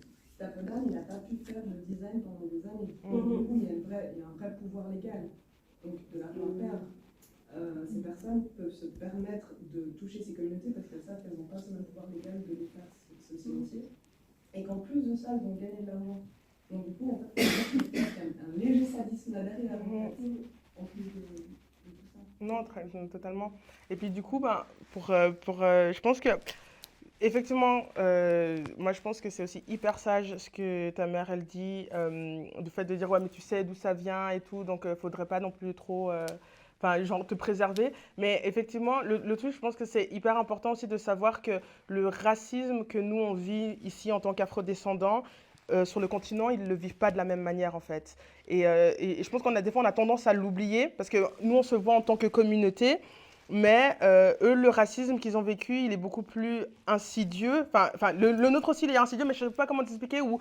Comme déjà, ils sont en majorité entre eux, donc déjà, le racisme se sent beaucoup moins. Il va plus passer avec le visuel, tu vois. Ça va être plus des petits, ou aussi avec justement qui sont au poste au pouvoir, des choses comme ça. Qui est-ce qu'on maintient mais même aussi par les gouvernements, comment les gouvernements sont corrompus. Le racisme, il se passe comme ça, tu vois. Alors que nous, en tant que personnes afrodescendantes dans une majorité blanche, on le vit aussi beaucoup plus violemment parce que c'est constamment tous les jours des agressions, tu vois. Et donc, clairement, quand on voit une énième, parce que ça reste une agression, tu vois, de voir qu'on s'approprie sa culture, quand on voit une énième agression qui se passe, clairement, on va être beaucoup plus virulent dans notre réaction parce que on le vit constamment. Et de plus, je pense que en tant que personne afrodescendante, et là je parle vraiment pour moi je sais que j'ai essayé pendant très longtemps d'essayer de m'assimiler, tu vois, à la culture dominante. Parce que je savais que je pouvais pas, au niveau de ma couleur de peau, je pouvais pas changer. Donc, j'essayais de changer d'autres petits trucs, genre par exemple la façon dont je parle. J'allais pas aimer de le rap, le R&B ou le hip-hop parce que c'était trop associé à ça. Je voulais pas avoir d'amis racisés parce que je voulais pas qu'on pense que j'étais un gang ou quoi que ce soit. Tu vois, quand tu as accumulé tout ça parce que inconsciemment, tu as intériorisé en fait ces violences racistes, ben, au bout d'un moment, quand tu te déconstruis de ça, ben, de voir une énième réappropriation en sachant qu'en fait, on a diabolisé, c'est un truc qu'on t'a diabolisé pendant des années, et là maintenant, on te dit que c'est trop bien parce que voilà, t'as ton pote blanc qui est devenu fan du truc. En fait, au bout d'un moment, clairement, tu vas réagir au quart de tour. Tu vas réagir au quart de tour, alors que sur le continent, ben, la culture là-bas, elle est beaucoup plus homogène. Et quand je dis homogène, c'est plus dans les grands thèmes, c'est plus dans... Enfin, c'est que eux, tu vois, la manière dont ils perçoivent... Déjà, la manière dont ils... Il faudrait aussi discuter de la manière dont ils perçoivent l'Occident, tu vois, qui est souvent très glorifié. Tu vois, par exemple, moi, je suis d'origine congolaise. Pour dire Europe, on dit futur. Tu vois, le terme Europe, c'est futur, tu vois. Il y a vraiment ce truc, cette image de, ben, en fait, l'Europe, c'est vraiment le lieu du possible. Donc, je pense que si moi, je vais parler à ma famille au Congo du racisme que je vis ici, eux, ils comprennent, enfin, ils savent pas ce que c'est, tu vois. Eux, ils le vivent pas de la même manière. Donc, je pense qu'il y a vraiment cette perception qui est aussi très, justement, très asymétrique où on ne vit pas la chose de la même manière. Et eux, donc, comme ils vivent ils ont vécu, par exemple, si, là, tu parlais justement des griots sénégalais, ben, eux, ils ont toujours vécu dans dans cet univers-là. Eux savent très bien d'où ça vient. Ils ne voient peut-être pas l'intérêt, en fait, de se rebeller parce que ben, ils vivent pas constamment tous les jours comme nous on le vit, genre tu vois des violences racistes, institutionnelles et toutes ces choses-là. Donc je pense qu'ils ont un plus grand recul avec ça que nous on a. Donc je pense que c'est pour ça. Et après, est-ce qu'on ne devrait pas réagir? Ça, c'est une très très bonne question. Je pense qu'à un moment donné, c'est très difficile de ne pas réagir quand tu prends en compte toute l'histoire derrière, tu vois. Et que tu sais que constamment, on t'a toujours fait sentir comme moins que rien, parce que si, parce que ça et tout. Donc au bout d'un moment, de voir que c'est maintenant célébré, mais c'est pas célébré sur des personnes comme toi et tout, ben en fait, tu pars au quart de tour. Et en plus de ça, en vrai, je pense que c'est très difficile juste de ne pas réagir à ce genre de truc. Surtout quand... Enfin, je sais que sur Twitter, ils en parlaient beaucoup, justement, quand il y avait un peu ces gros scandales où tu as l'impression qu'ils l'ont fait exprès, que les gens sont en train de dire vraiment, bah, on réagit pas, comme ça on leur fait pas de pub. Mais ça reste quand même... Tu sais qu'il y a quand même d'autres personnes qui vont réagir, qui va faire réagir d'autres personnes. Enfin, ça reste quand même... Et en plus, c'est les réseaux sociaux aujourd'hui, tu vois. Donc aujourd'hui, les réseaux sociaux, ça fait boule de neige. Hein. Tu as quelqu'un qui réagit, elle a beau avoir quelques followers, ça peut vraiment faire effet boule de neige et c'est parti, quoi. Donc des fois, tu n'as même plus le contrôle sur ça. Donc je pense que, très honnêtement, c'est difficile. Et je pense que moi, le conseil que je donnerais, et c'est ce que j'applique, c'est de choisir un peu où tu veux mettre ton énergie. Tu vois, moi, je ne réagis pas à tout. Moi, je ne vais pas réagir à tout, mais par contre, je vais peut-être relayer l'information. Genre pour dire à d'autres personnes, ben, ça se passe en ce moment-là. Mais moi, je n'ai juste pas l'énergie mentale, physique, tout ce que tu veux, de mettre tout mon effort là-dedans. Mais du coup, ça se passe. Si vous voulez rentrer dans la discussion, dans le débat, allez-y. Mais voilà. Et que moi, que je choisisse moi où est-ce que j'aimerais mettre mon énergie. Juste savoir se préserver. Voilà. Est-ce qu'il y a d'autres personnes qui aimeraient intervenir? Oui? En fait, c'est pas directement lié au sujet juste avant, mais un peu général par rapport à ce que tu disais avant. Le fait que la mode plutôt occidentale est très dominant sur Sur le monde. globe, ouais. Et le truc qui montre ça, j'ai l'impression qui montre ça le mieux, c'est que quand on voit tous les présidents, toutes les personnes qui sont tous un costard et cravate, ils ont tous un style un peu européen. Et je trouve ça toujours un peu dommage qu'il y a tous ces pays, de différentes cultures, différentes histoires, mais ils portent tous les mêmes habits. Exactement. Exactement. Et ça me fait penser à une histoire. Ouais. J'ai eu un flash je me suis souvenu de quelque chose. Vas-y. Vas-y. En fait, je m'étais souvenue à l'époque de Lino, enfin Arsenic, dans leur début. J'avais vu cette interview où il racontait un peu en mode fun fact, mais ils avaient porté, c'était un peu les premiers. Et je pense que c'était aussi peut-être des inspirations des États-Unis, mais apporter les marques haute couture, style Lacoste, et puis j'avais mis ces t-shirts. Les polos là. Ouais, voilà, exactement. Et à les mettre comme ça, et en fait, les marques, enfin les maisons n'avaient pas du tout été d'accord avec ça, mais ça avait fait un carton parce que les gens commençaient à acheter, etc., etc. Puis en fait, après, à la suite de ça est venue des collaborations où ils donnaient les habits pour qu'ils puissent les porter. Et du coup, ça m'a fait penser, le truc, c'est passé dans l'autre sens, mais aussi comment là, la culture rap a influencé. Et d'un côté, ou même encore maintenant, c'est l'actualité où les rappeurs portent encore de la haute couture et que c'est complètement ok. Mais à un moment donné, ça n'a pas été en fait. Il y a eu Wow, ça je savais pas du tout. Ah ouais.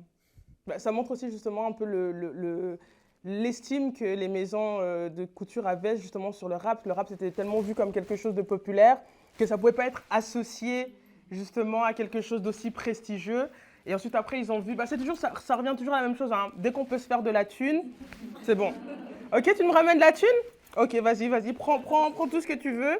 Mais c'est vraiment, ça doit rapporter quelque chose. Si ça rapporte rien, ça va. Non, mais c'est dingue. C'est dingue. Ouais, non, mais en fait, le truc que tu disais, ça venait de l'inverse, c'est la culture hip-hop qui a influencé la culture. Moi, j'ai toujours eu cette impression que ça a toujours été les cultures populaires qui ont toujours apporté les choses et que c'est juste à un moment donné, les grandes maisons de couture ou en tout cas les marques, la mode qui a un peu vu qu'il y avait peut-être un truc qui se faisait là. Parce que, on l'a dit tout à l'heure, tout ce qui est hip-hop, tout ce qui est rap a toujours une très très grosse influence et qui s'est peut-être dit, on va peut-être essayer de se tourner aussi là-dedans pour voir. De nouveau, on reprend la seconde main, hein, mais la seconde main, on commence à voir énormément de grandes marques de maisons de haute couture qui commencent à faire des trucs où ils vont revendre. Parce qu'il y a eu un tel scandale sur le fait qu'on apprenne qu'en fait, ils brûlaient les invendus, que maintenant, ça va être le... Si jamais... Alors, ok, donc on a notre collection normale, mais si vous voulez être écolo, on a aussi genre les invendus là. Toi, il y a un peu ce truc où, tu vois, maintenant, surtout qu'en plus, tu as envie de dire, c'est de la haute couture, mais maintenant, tu peux acheter de la haute couture. Tu vois, seconde main, il n'y a plus trop de problèmes. Après, pas beaucoup de monde vont te dire que ces gens, ça a acheté seconde main. Genre, ils vont pas dire que leur sac Chanel, ils l'ont acheté seconde main, ils vont juste dire que c'est un sac Chanel. Mais aujourd'hui, effectivement, il y a clairement un profit à se faire là-dedans. Et en plus, la seconde main est censée justement surpasser la première main d'ici 5 ans. Hein. Le truc qui vaut déjà des milliards aujourd'hui, il est censé surpasser la première main. Ça, c'est notamment grâce aux réseaux sociaux, grâce aux applications de revente de particulier à particulier et tout. Il y a vraiment la seconde main est vraiment en train de boomer. Du coup, la mode suit le truc. Parce que c'est là qu'on peut se faire des thunes. Ouais, non, c'est ça. Et c'est pour ça que, d'un côté, je me dis, c'est bien de consommer seconde main. Parce que ce débat, il est quand même assez mitigé. En tout cas, autour de moi, quand je lis ce débat, il est quand même assez mitigé. Il y en a certains qui sont pour que tout le monde consomme de la seconde main, et il y en a d'autres qui le sont moins. Pour justement la question il commence à y avoir une gentrification des friperies et tout qui se fait. Et en fait, moi, je suis toujours un peu comme ça, pour la simple et unique raison que la gentrification, c'est un produit du capitalisme, tout simplement. Et donc, techniquement, en tant qu'individu, nous, on n'y peut rien. C'est juste que quand le capitalisme il voit qu'il peut se faire du profit quelque part, il va jumper dans ce nouveau phénomène-là, parce qu'il sait que là, il peut avoir de l'argent. Et donc, il va commencer à monopoliser, justement, à avoir la main mise là-dessus. Et ça fait que maintenant, tu ne vas plus essayer d'atteindre une population qui est dans le besoin, mais tu vas essayer d'atteindre une population qui a beaucoup plus de moyens. Donc, s'ils ont plus de moyens, ils peuvent dépenser plus d'argent. Donc, qu'est-ce que tu vas faire? Tu vas augmenter les prix. Ce qui fait que c'est vraiment un truc infernal, qu'en faisant augmenter les prix, tu forces les personnes qui en avaient vraiment besoin à devoir reconsommer de manière non éthique et tout. Et après, on pointe du doigt ces personnes-là, alors qu'en fait, qu'on soit d'accord, ce n'est pas les personnes qui polluent le plus. S'il vous plaît, c'est les ultra riches et les corporations et les entreprises comme ça qu'il faut justement pointer du doigt. Mais vraiment, il y a tout ce phénomène-là. Et le truc, c'est quand tu sais que la gentrification est un produit du capitalisme, tu as un regard un peu plus quand même. Tu prends un peu plus de distance en disant, en fait, techniquement, de consommer seconde main, c'est la meilleure chose à faire. Et c'est juste triste qu'on vive dans le capitalisme, que le capitalisme, on voit une opportunité qui fasse justement flamber les prix. Mais moi, je suis pour que tout le monde consomme le seconde main et je suis pour que les ultra riches arrêtent d'acheter des jets privés. Franchement, ça, non mais vraiment, ça, c'est un truc que je ne comprends pas. Enfin, la COP27 sur le climat, 400 jets privés, c'est limite une blague. T'as envie de dire à ce stade-là, en fait, ne venez juste pas. Ne venez juste pas. Ouais. Je veux juste dire une chose. Je serais aussi assez pour que tout le monde consomme seconde main, mais ce que j'observe de plus en plus, c'est la qualité des choses de seconde main qui baisse à cause des gens qui se disent bon je vais m'acheter ces t-shirts à 2 balles de chez Shine ou je sais pas comment ça s'appelle, parce qu'en fait après je sais pouvoir le revendre. Ouais, et ça c'est hyper intéressant. C'est aussi un truc. Effectivement, et ça c'est hyper intéressant que tu en parles parce que j'en ai beaucoup entendu parler sur TikTok, des personnes qui se plaignaient que maintenant les secondes mains étaient remplies de ce qu'on appelle aujourd'hui l'ultra fast fashion. Donc l'ultra fast fashion, c'est ces magasins en ligne où tu peux avoir vraiment des fringues pour genre 2-3 francs. Mais la qualité, elle est vraiment merdique de chez merdique et tout. Et en fait, ils ont tendance justement à prôner le fait qu'ils sont fabriqués en Grande-Bretagne. Mais fabriqués en Grande-Bretagne dans les mêmes conditions que s'ils fabriquaient justement, par exemple, au Bangladesh ou autre. Et je suis revenue hier en fait de Grande-Bretagne parce que je suis allée tourner mon travail de mémoire là-bas. Et en fait, j'étais choquée. Je suis allée en fripe et tout. Et j'étais choquée du nombre d'étalages avec des produits Boohoo ou Shein, donc qui sont vraiment de l'ultra fast fashion et avec encore l'étiquette. Donc il y a des gens qui achètent le truc, qui le portent une fois et qui sont un peu là, ouais, et encore, et qui sont un peu là, en fait maintenant c'est plus à la mode et du coup on jette ça. Parce qu'il faut savoir que ces sites, c'est entre 500 et 1000 nouveaux articles tous les jours. Tous les jours. Oui, 500 et 1000 nouveaux articles tous les jours.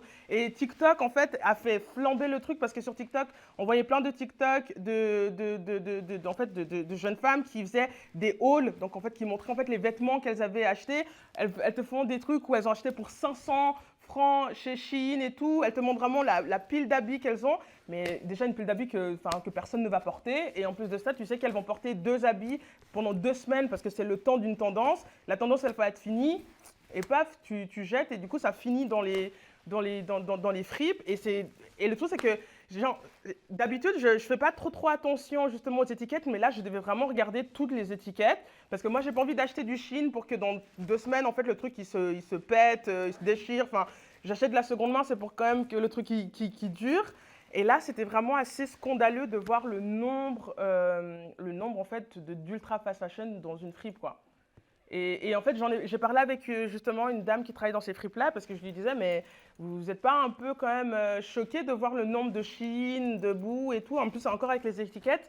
Puis elle me disait, mais en fait, le truc, c'est qu'en Grande-Bretagne, aujourd'hui, déjà, les fripes, qu'on appelle les fripes solidaires, c'est devenu un business.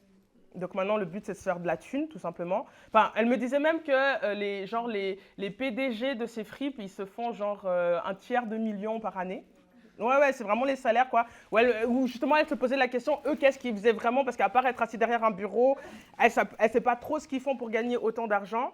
Et en plus de ça, donc, comme ils doivent se faire le plus de thunes, c'est qu'ils doivent rentrer dans les tendances. Donc c'est comme les fast fashion, ils doivent suivre les tendances. Donc ils vont essayer de trouver des pièces qui rentrent dans les tendances et tout.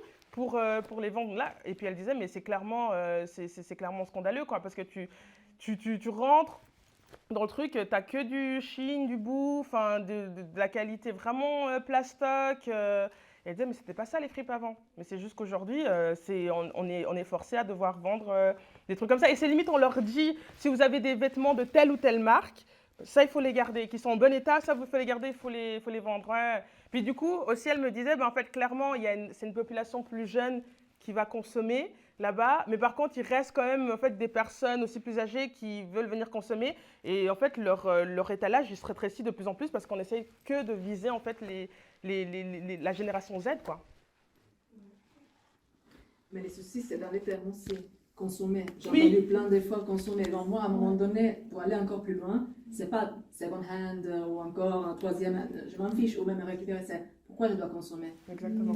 Voilà. Et là, c'est les termes où il faut se concentrer, là où il faut sensibiliser. C'est une question de culture, plus encore que les commerces, c'est les commerces. On ne va pas les changer. Ouais. Il y a toujours quelqu'un qui va se faire du fric dès qu'il voit une partie des marchés intéressante. Donc, c'est pas là où il faut agir. Ouais. C'est plutôt là où est la culture subtile qui passe par les mots et la psychologie. Et voilà. Exactement. Mais je pense qu'en fait, parce que pour mon travail de mémoire, je m'intéresse aussi à la question de l'influence, où justement, je vais aussi interviewer des influenceuses, donc influenceurs, influenceuses, qui se disent seconde main, mais qui ont aussi les mêmes pratiques que d'autres justement influenceurs, influenceuses première main, où justement il y a cette pression derrière, parce que c'est leur travail, donc ils doivent vivre de ça, où ils poussent quand même beaucoup à la consommation, voire la surconsommation. Et du coup, de se poser la question justement s'il n'y a pas un paradoxe un peu, de se dire qu'on veut être une influenceuse plus éthique, mais chaque jour, je vais te montrer la nouvelle pièce que j'ai chopée en fripe. Déjà, cette question, tu vois, de se dire, est-ce que tu as besoin d'aller en friperie tous les jours? Est-ce que il existe des chaînes YouTube où en fait, t'as des personnes qui vont en fait faire les fripes, mais genre toutes les semaines. Et toutes les semaines, elles vont te montrer les nouvelles pièces qu'elles t'ont chopées. Et t'es un peu là, mais est-ce que tu as vraiment besoin de me faire les fripes toutes les semaines? Surtout qu'en plus, la moitié des fringues, c'est des pièces vraiment similaires à ce qu'elles ont eu la semaine dernière. Donc t'es un peu là, frérot, t'aurais pu garder ta thune pour autre chose. Mais c'est vraiment devenu en fait un business derrière, quoi. C'est vraiment devenu un business qui fait qu'aujourd'hui, ça devient juste indécent. Oui? Est-ce que... Enfin, il y a plein de questions, c'est compliqué de trier, mais du coup, je veux rebondir sur un truc.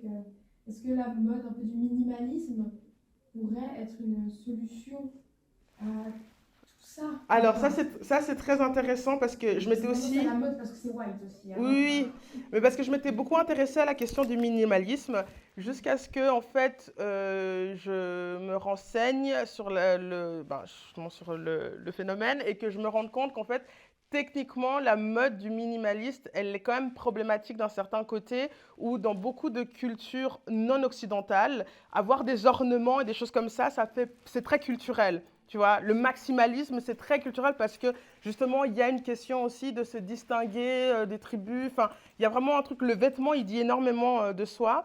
Et la question du minimalisme, c'est en fait de tout simplement enlever tout ça, tu vois, vraiment de retirer tout cet élément-là et d'en faire un truc justement plus clean, rien que le terme plus clean, plus occidental. Donc, c'est parce que non, t'inquiète, parce que moi je m'étais aussi posé cette question-là, si le minimalisme il aurait aidé, mais le minimalisme en soi, si tu te renseignes, il est quand même problématique parce qu'il reste quand même très très blanc et très recentré. Mais en fait, le meilleur moyen de consommer, ça reste de consommer les vêtements qu'on a chez soi, qu'on a déjà dans son armoire en fait. Je pense qu'on a assez de vêtements pour survivre. Voilà, et je pense qu'en vrai, c'est soit ça, ou soit, par exemple, moi j'ai des potes, ce qu'elles font, elles ont arrêté de carrément aller consommer, mais elles font elles se font genre des garde-robes partagées. Elles s'échangent. Genre, est-ce que tu n'aurais pas, genre je cherche une pièce, j'aimerais une pièce comme ça et tout, est-ce que tu n'aurais pas, parce qu'elles ne voyaient pas l'intérêt d'en acheter une similaire, si elles peuvent trouver quelqu'un d'autre pour le faire. Non, vas-y. Juste une excuse, je suis désolée, c'est déjà passé 20 heures, donc est-ce que ça vous va si on fait une dernière intervention? Merci. C'est très cool, ça, le niveau, quand on y pense, c'est que le niveau des personnes, le niveau, ma maman, bien, mais en fait, elle nous aide à passer pour les enfants. Ouais. même de troisième main. Tu vois, c'est même plus de la seconde main, c'est même de la troisième main parce que tu vas demander autour. Et puis c'était quelque chose d'hyper commun. Tu vois, oui, oui. Mais parce qu'en plus, dans les communautés, moi je parlais des communautés afrodescendantes, les communautés afrodescendantes, elles ont tendance aussi à être très communautaires entre eux, tu vois, donc il y a vraiment cette culture de l'échange, tu vois, donc il y a plus de, est-ce que tu n'aurais pas ci, tu n'aurais pas ça et tout. Au lieu d'aller acheter, tu regardes en fait si quelqu'un autour de toi ne l'a pas déjà. Et c'est juste que les communautés non occidentales sont très justement communautaires, mais du sens, genre elles sont beaucoup à rester entre la famille et des choses comme ça, alors que l'Occident privilégie beaucoup l'individualisme et la question justement du succès individuel, tu vois. Alors que dans d'autres communautés, ça va plus être le succès, on va tous le faire ensemble, mais en Occident, c'est plus, c'est moi qui vais en fait faire mon propre succès. C'est pas pour rien qu'on parle des self-made, trucs, machin et tout, c'est pour ça. Voilà. Bon, du coup, je pense qu'on a fini.